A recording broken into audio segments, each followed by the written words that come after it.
A pleasure to meet y'all at last, and welcome back once again to video games that are totally awesome. So I feel like for this instance, having talked a bit about Sonic Origins, it's only appropriate that we follow up with something that came out a few months later. Something that actually was a bit of a transcender alongside most of the other new Sonic games that were out at the time. The thing is, Sonic Team was actually hoping to create something much bigger. Something that would have actually followed in a similar format as Sonic Adventure did all the way back in 1998. And one way that they were able to execute this was in fact an open world game. And Sonic Frontiers is actually what we have in mind for this very piece. Of course, it is worth mentioning that Sonic Frontiers was in fact something that they originally intended to release on the 30th anniversary, which would have been in 2021. However, they decided to simply have it pushed back a full year as a means of both quality control and because there were some divisive critics that were going on out there. The critical reception of the game was mostly due in part to how the game's own performance and looks happened to be, as well as sound. Some of the control and technical bits were unfortunately some of the weaknesses that this game happened to be. It almost seemed that 3D wasn't exactly the way for Sega and their Sonic games entirely. However, by the time they made its full release in late 2022, Sonic Frontiers actually managed to shatter a lot of expectations, mostly by the fan base. And even I, with my own experience of the game itself, which took place within a few months after the game's own release, it's fair to say that they were indeed right. This game was certainly something way different than the most others that we've gotten so far. And well, I have to say, I do have a lot more to say than normal. So let's keep in mind here. This is a Sonic game, but it's open world. With its technical bits, including an RPG progression system, collections, and wouldn't you know, this is also the Sonic game that allows for a full fishing program. But let's keep in mind, in the same way that Sonic Adventure was sort of the one to act upon the open world mechanics, the fishing element was also something not necessarily new for Sonic Frontiers. The franchise itself has had its own exposure to both of these mechanics over the years. We could thank the character Big the Cat for mostly being responsible for the fishing. And, well, that's exactly what happens here too. We do get to see Big the Cat in all the worlds that we explore, and he actually does have a variety of fish for us to go and pick up. Sometimes these fish can be exchanged for a variety of different currencies. For instance, you have yourself the combination of the golden rings, the ones that are normally collected in the Sonic games. Then there's also the red star rings. These star rings are in fact more or less as a means of unlocking different levels. And these different levels must be beaten in full 3D fashion, high speed glory, and a lot of jumping and colliding with enemies and obstacles. All because in each and every world that you go into, you are to collect the Chaos Emeralds. And by collecting the Chaos Emeralds, you are able to take on the main boss of each world that you go into, simply regarded as a Titan. The thing is, the plot mainly centers around Eggman hoping to go towards the Starfall Islands to steal some of the natives that are around. These natives, known as the Coco, are apparently important for one of his projects. And there happens to be a certain assistant of his named Sage. Yeah, a robotic friend of his named Sage. The thing is, though, is that a wormhole opens up for some reason, causing Sonic and his friends to get swallowed up. And while Sonic is thankfully spared, none of his friends are so much. Tails and Contact are able to barely make each other out upon seeing each other again. And there's a certain aura that seems to come off of Tails to the point where Sonic needs to find out what is responsible for all this. And after Tails does get freed from this other dimensionally prison of his, the two would eventually talk things out. and try to figure out what this whole nonsense is. Of course, when it comes to each of the worlds that you explore, with 5 of them in total that you go throughout the entire game, you have a variety of different enemies, with the first world in particular, and of course, with many levels to choose from. There's always a good chance that through the combination of picking up the rings, lost Coco that you can then return to the Elder of the islands in particular, this Elder will in fact grant you higher speed or higher boosts.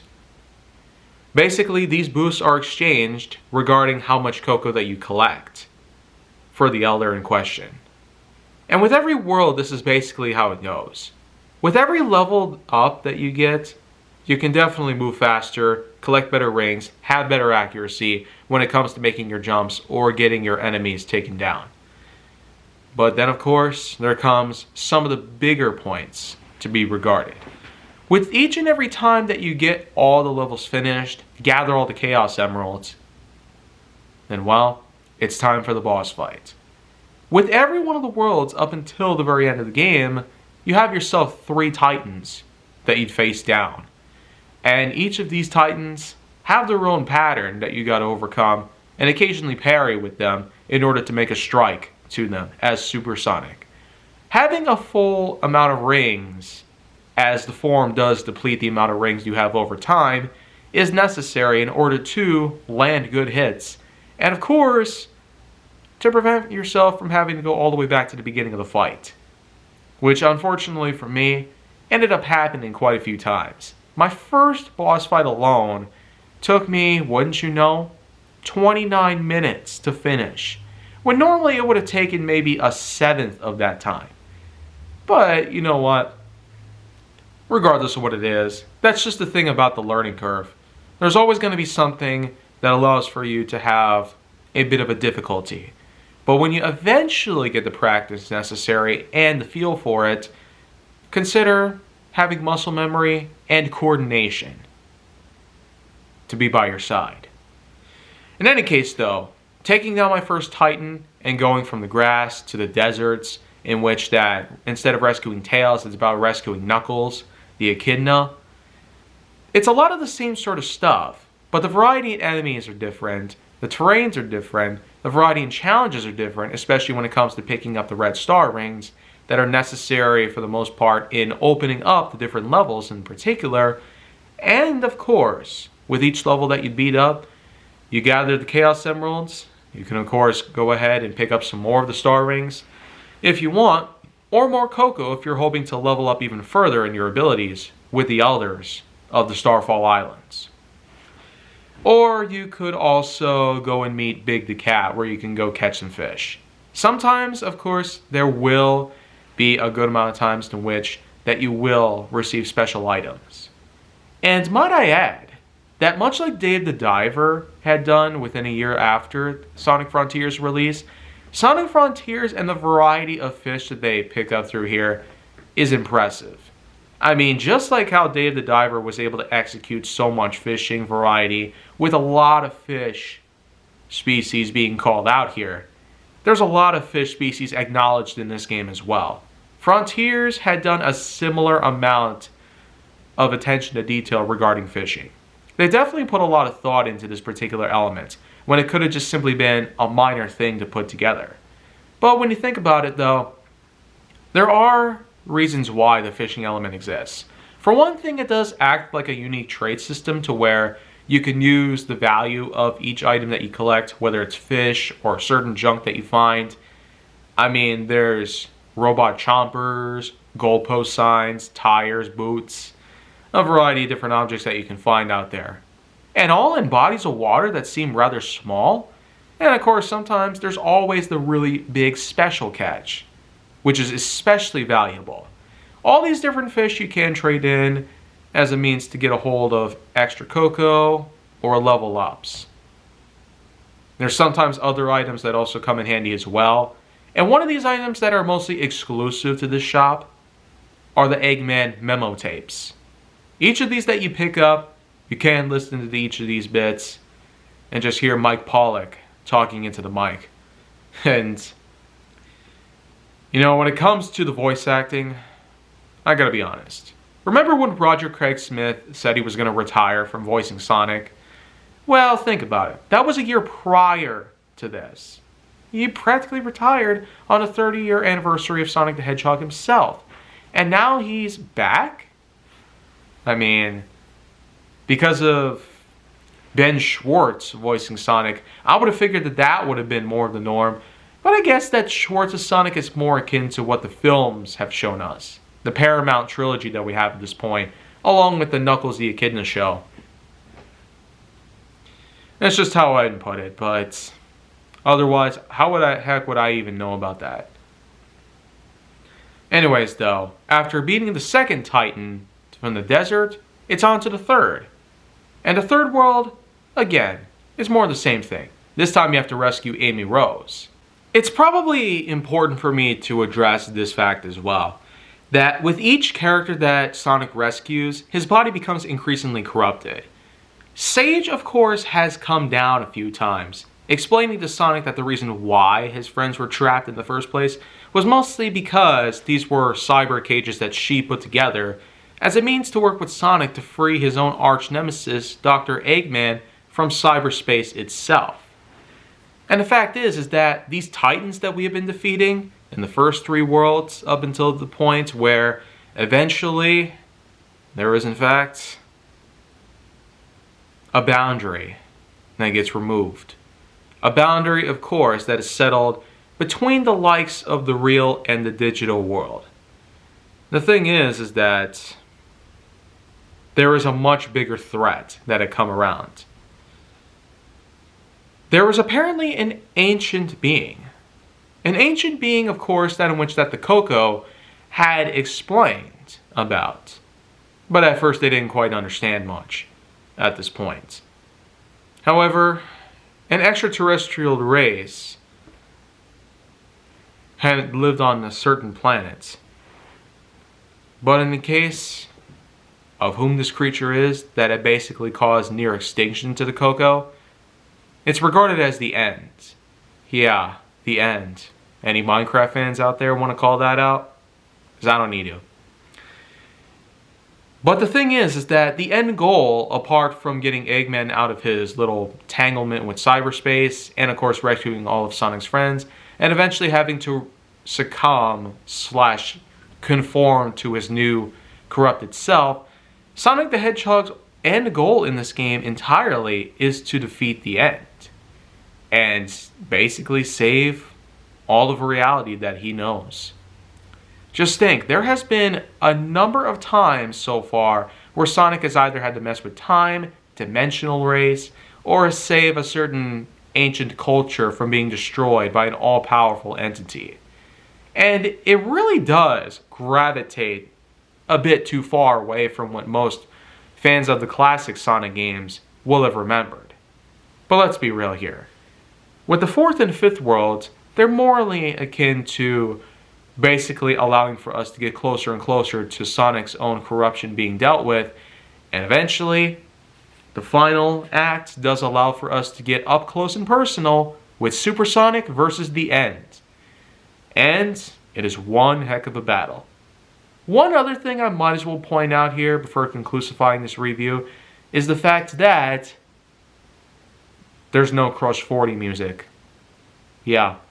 That's one thing about some of the more modern Sonic games that have come around, especially since Sonic Adventure. Just think, we had come a long way since that time. And while Crush 40 did gain their first recognition in '98 with the song Open Your Heart, there unfortunately wasn't really anything that they had given us for Sonic Frontiers. Probably the best that we had gotten in more recent times was 2019, in which that they brought along the song for Team Sonic Racing. And I feel like that some people are going to want me to talk about that, but maybe not so much. There's only so much of that game that I unfortunately ended up playing, and because of some complications going on with my console and the save data function, I can't quite get it to run properly again. So I'm basically just going to leave that abandoned.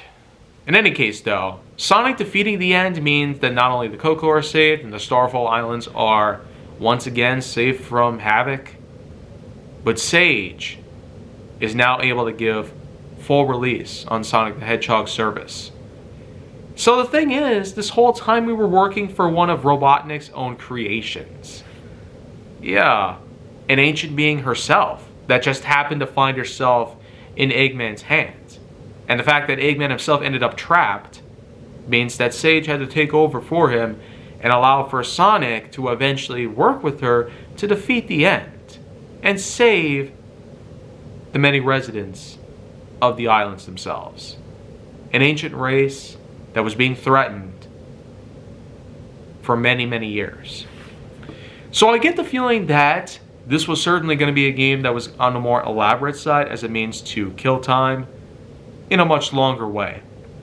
But exploring through 5 worlds, releasing some of our friends, collecting a bunch of red stars and gold rings, and of course taking out a bunch of robots. And of course dealing with the elders of the Koco to increase our abilities and have a bunch of special moves, including the Psy Loop, for instance. There are in fact a bunch of instances where all these new moves can be put together.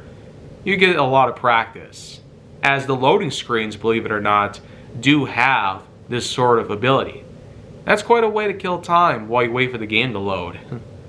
Imagine if every game had this sort of function. Assassin's Creed Mirage definitely had that, right? And I really would want other games to utilize this sort of function rather than it just being a picture on the screen with text the whole time. But you know what though? Sonic Frontiers really is a true masterpiece when it comes to the Sonic the Hedgehog games. More recent history has truly been made. And all these people here are just blabbering on, thinking the classics are the only ones that are actually good, when really, they're just side-scrollers. That was what made them so unique. And what made them even more unique, of course, was the famous slogan known as blast processing. Every kid was saying that sort of stuff many years ago. And even today, it seems that blast processing is just still held as a product of performance. Performance with higher hertz ratings, higher FPS ratings, and even more fluent resolution. So, the fact is that what comes around goes around, even in the present, 30 years later. But all in all, this was an amazing title. Probably one of the best of 2022. And for that reason alone, we'll just go ahead and up the score to a good 9.1 out of 10.1. Kind of appropriate I put it at that mark because that was when Sonic first came out, and the 30-year anniversary was meant to be this game at first, but I'm glad that they pushed it a year forward. Otherwise, I probably would not have looked at this game with such powerful praise. Other than that though, we still got 2 more Sonic the Hedgehog games left to cover. So if you stick with me, we'll gladly get through the other 2 together. And no, Team Sonic Racing unfortunately will not be one of them. So if you want to see more, go down on my channel. Make sure to like, subscribe, comment, follow me wherever you can find me, and stay on the Hollywood side.